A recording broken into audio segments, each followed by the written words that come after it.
राधे, जय श्री कृष्णा। आज हम आपके लिए इस वीडियो में लेकर आए हैं गुरुवार व्रत कथा। तो चलिए जानते हैं। गुरुवार व्रत पूजा कथा में कई ऐसी बातें बताई गई हैं जिन्हें मनुष्य को ध्यानपूर्वक अपनाना चाहिए। कहते हैं जो व्यक्ति श्रद्धा भाव से गुरुवार को भगवान विष्णु की पूजा करता है और गुरुवार व्रत की कथा कहता और सुनता है, उसकी गरीबी और कष्ट को भगवान विष्णु दूर कर देते हैं। जीवन में सुख समृद्धि के लिए गुरुवार के दिन आप भी इस गुरुवार व्रत कथा को सुने या पढ़ें। बृहस्पतिवार के दिन सूर्योदय से पहले ही उठे और नित्य कर्म से निवृत्त होकर पीले रंग के वस्त्र पहने। इसके बाद पूरे घर में गंगा जल छिड़के। इसके बाद पूजा घर में श्री हरि विष्णु की मूर्ति या चित्र स्थापित करें। फिर पीले रंग के गंध पुष्प और अक्षत चढ़ाए। इसके बाद चना गुड़ और मुनका चढ़ाकर विधि विधान से पूजन शुरू करें। इसके बाद धर्म शास्त्रार्थ तत्व वज्ञ ज्ञान विज्ञान पराग विविधा हरा चिंत्य देवाचार्य नमस्तुते मंत्र का जप करें। इसके बाद व्रत की कथा पढ़े। कथा पढ़ने के बाद केले के पेड़ में जल चढ़ाए। मंत्रों उच्चारण के बाद बृहस्पतिवार व्रत की कथा पढ़े। यह इस प्रकार से है कि प्राचीन समय की बात है। भारतवर्ष में एक राजा राज्य करता था। वह बड़ा प्रतापी और दानी था। वह नित्य गरीबों और ब्राह्मणों की सेवा सहायता करता था। वह प्रतिदिन मंदिर में भगवान दर्शन करने जाता था, लेकिन यह बात उसकी रानी को अच्छी नहीं लगती थी। वह न ही पूजा करती थी और न ही दान करने में उसका मन लगता था। एक दिन राजा शिकार खेलने वन को गए हुए थे तो रानी और दासी महल में अकेली थी। उसी समय बृहस्पति देव साधु भेष में राजा के महल में भिक्षा के लिए गए और भिक्षा मांगी तो रानी ने भिक्षा देने से मना कर दिया। रानी ने कहा कि हे साधु महाराज, मैं तो दान पुण्य से तंग आ गई हूँ। इस कार्य के लिए मेरे पति देव ही बहुत है। अब आप ऐसी कृपा करें कि सारा धन नष्ट हो जाए तथा मैं आराम से रह सकूं। साधु ने कहा, देवी तुम तो बड़ी अजीब हो। धन और संतान से कौन दुखी होता है? इसकी तो सभी कामना करते हैं। पापी भी पुत्र और धन की इच्छा करते हैं। अगर तुम्हारे पास अधिक धन है तो भूखे मनुष्य को भोजन कराओ, प्याऊ लगवाओ, ब्राह्मणों को दान दो, कुआं तालाब बावड़ी बाग बगीचे आदि का निर्माण कराओ, मंदिर पाठशाला धर्मशाला बनवाकर दान दो, निर्धनों की कुंवारी कन्याओं का विवाह कराओ, साथ ही यज्ञ आदि कर्म करो, अपने धन को शुभ कार्यों में खर्च करो। ऐसे करने से तुम्हारा नाम परलोक में सार्थक होगा एवं स्वर्ग की प्राप्ति होगी। लेकिन रानी पर उपदेश का कोई प्रभाव न पड़ा। वह बोली, महाराज मुझे ऐसे धन की आवश्यकता नहीं जिसको मैं अन्य लोगों को दान दूं, जिसको रखने और संभालने में ही मेरा सारा समय नष्ट हो जाए। अब आप ऐसी कृपा करें कि सारा धन नष्ट हो जाए तथा मैं आराम से रह सकूं। साधु ने उत्तर दिया, यदि तुम्हारी ऐसी इच्छा है तो जैसा मैं तुम्हें बताता हूँ तुम वैसा ही करना। बृहस्पतिवार को घर को गोबर से लीपना, अपने केसों को पीली मिट्टी से धोना, राजा से कहना वह बृहस्पतिवार को हजामत बनवाए, भोजन में मांस मदिरा खाना और कपड़ा धोबी के यहाँ धुलने डालना। ऐसा करने से 7 बृहस्पतिवार में ही आपका सारा धन नष्ट हो जाएगा। इतना कहकर वह साधु महाराज वहाँ से अंतर्ध्यान हो गई।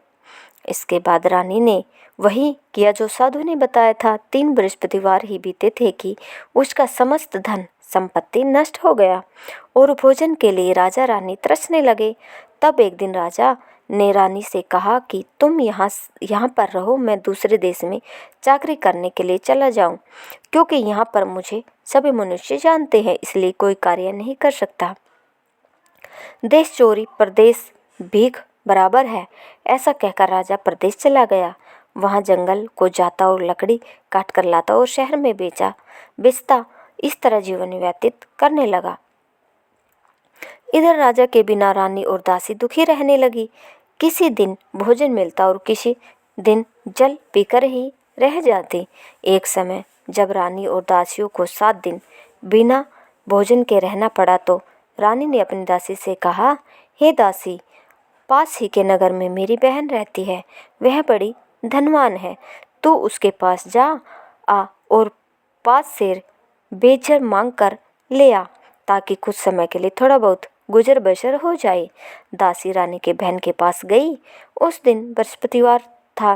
रानी का बहन उस समय बृहस्पतिवार की कथा सुन रही थी। दासी ने रानी की बहन को अपनी रानी का संदेश दिया, लेकिन रानी की बहन ने कोई उत्तर नहीं दिया।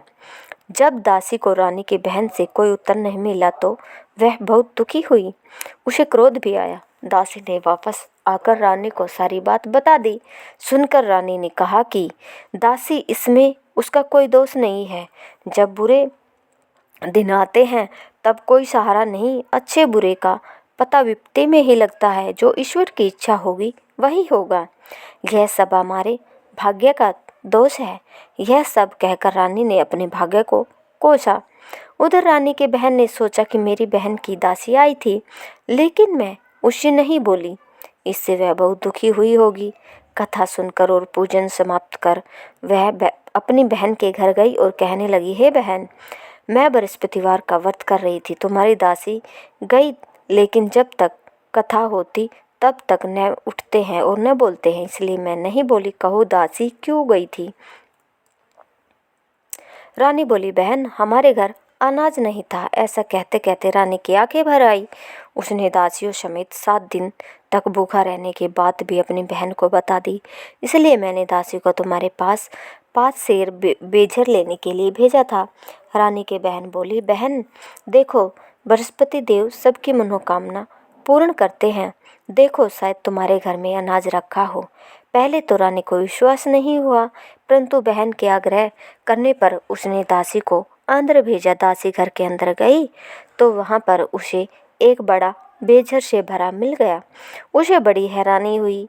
उसने बाहर आकर रानी को बताया। दासी रानी से कहने लगी, हे रानी, जब हमको भोजन नहीं मिलता तो हम व्रत ही तो करते हैं, इसलिए क्यों न इनसे व्रत और कथा की विधि पूछ ली जाए। हम भी व्रत क्या करेंगे। दासी के कहने पर रानी ने अपनी बहन से बृहस्पति व्रत के बारे में पूछा। उसकी बहन ने बताया, बृहस्पतिवार के व्रत में चने की दाल, गुड़ और मुनक्का से विष्णु भगवान का केले के वृक्ष की जड़ में पूजन करें तथा दीपक जलाए और कथा सुने। उस दिन एक ही समय भोजन करें। भोजन में पीले खाद्य पदार्थ का सेवन जरूर करें। इससे गुरु भगवान प्रसन्न होते हैं, अन्न, पुत्र और धन का वरदान देते हैं, साथ ही सभी मनोकामनाएं पूर्ण करते हैं। व्रत और पूजन की विधि बताकर रानी की बहन अपने घर लौट गई। रानी और दासी दोनों ने निश्चय किया कि बृहस्पति देव भगवान का पूजन जरूर करेंगे। 7 रोज बाद जब बृहस्पतिवार आया तो उन्होंने व्रत रखा। घुड़साल में जाकर चना और गुड़ बिन लाई तथा उसकी दाल से केले की जड़ तथा विष्णु भगवान का पूजन किया। अब पीला भोजन कहाँ से आए? दोनों बड़ी दुखी हुई, परंतु उन्होंने व्रत किया था, इसलिए बृहस्पति देव भगवान प्रसन्न थे। एक साधारण व्यक्ति के रूप में वे 2 थालों में पीला भोजन लेकर आए और दासी को देकर बोले, हे दासी, यह भोजन तुम्हारे और तुम्हारी रानी के लिए है, इसे तुम दोनों ग्रहण करना। दासी भोजन पाकर बहुत प्रसन्न हुई। उसने रानी से कहा, चलो रानी जी, भोजन कर लो। परंतु रानी को भोजन आने के बारे में कुछ नहीं पता था, इसलिए उसने कहा कि तू ही भोजन कर, क्योंकि तू व्यर्थ में हमारी हंसी उड़ाती है। तब दासी ने कहा, एक व्यक्ति भोजन दे गया। तब रानी ने कहा, वह व्यक्ति तेरे लिए ही भोजन दे गया, तू ही भोजन कर। तब दासी ने कहा, वह व्यक्ति हम दोनों के लिए 2 थालों में सुंदर पीला भोजन दे गया है, इसलिए मैं और आप दोनों ही साथ साथ भोजन करेंगे। यह सुनकर रानी बहुत खुश हुई और दोनों ने गुरु भगवान को नमस्कार कर भोजन किया।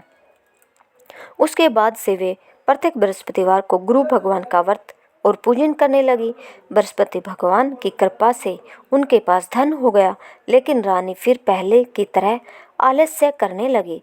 तब दासी बोली, देखो रानी, तुम पहले भी इस प्रकार आलस्य करती थी, तुम्हें धन के रखने में कष्ट होता था।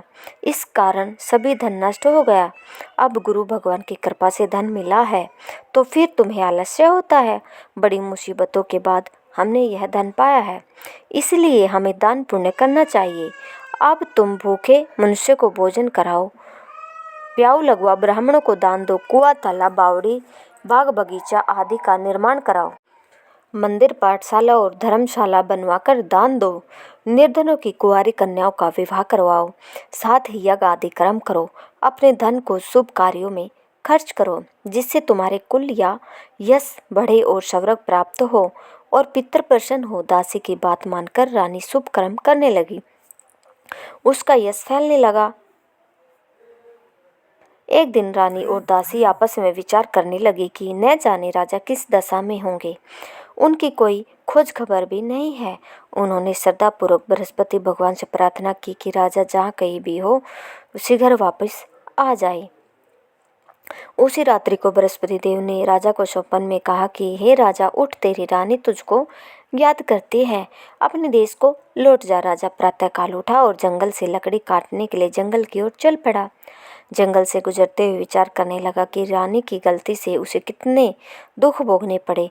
राजपाट छोड़कर जंगल में आकर रहना पड़ा। जंगल में लकड़ी काटकर शहर में बेचकर गुजारा करना पड़ा और अपनी दशा को याद करके व्याकुल होने लगा।